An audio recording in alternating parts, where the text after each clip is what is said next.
চীন সফরে president Donald Trump ও শি জিনপিংয়ের বহুল আলোচিত বৈঠক শুরু হয়েছে বেইজিংয়ে। বাণিজ্য যুদ্ধবিরতি, ইরান সংকট, তাইওয়ানে অস্ত্র বিক্রি এবং প্রযুক্তি নিষেধাজ্ঞা সব মিলিয়ে বৈশ্বিক রাজনীতিতে এই বৈঠককে দেখা হচ্ছে অত্যন্ত গুরুত্বপূর্ণ হিসেবে।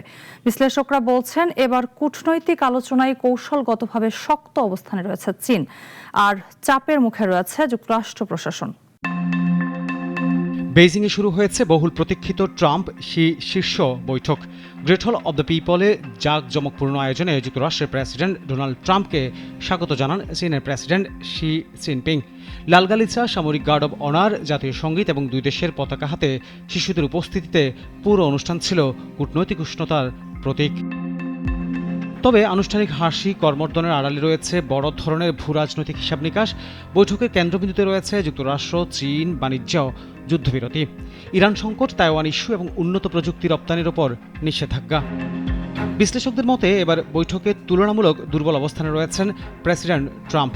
যুক্তরাষ্ট্রের আদালত সম্প্রতি তার শুল্ক আরোপের ক্ষমতায় সীমা টেনে দিয়েছে। অন্যদিকে মধ্যপ্রাচ্যের সংঘাত এবং মূল্যস্ফীতির কারণে দেশের ভেতরেও রাজনৈতিক চাপের মুখে পড়েছেন তিনি। সামনে রয়েছে মধ্যবর্তী নির্বাচন, যেখানে রিপাবলিকান পার্টির জন্য পরিস্থিতি কঠিন হতে পারে।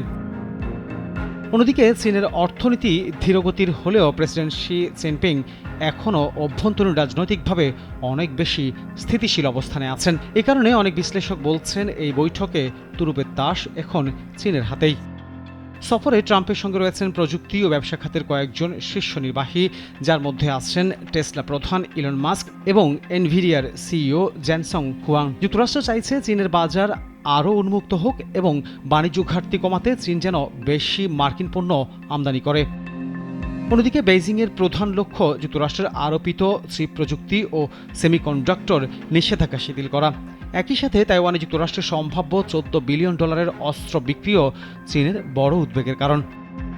ইরান ইস্যুতেও ট্রাম্প চীনের সহায়তা চাইতে পারেন।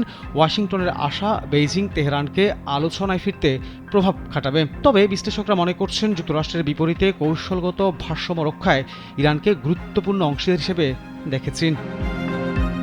সব মিলিয়ে এই বৈঠক শুধু দুই নেতার কূটনৈতিক সাক্ষাৎ নয়, বরং ভবিষ্যৎ বৈশ্বিক ক্ষমতার ভারসাম্য কোন দিকে যাবে সেটিরও বড় ইঙ্গিত বহন করছে।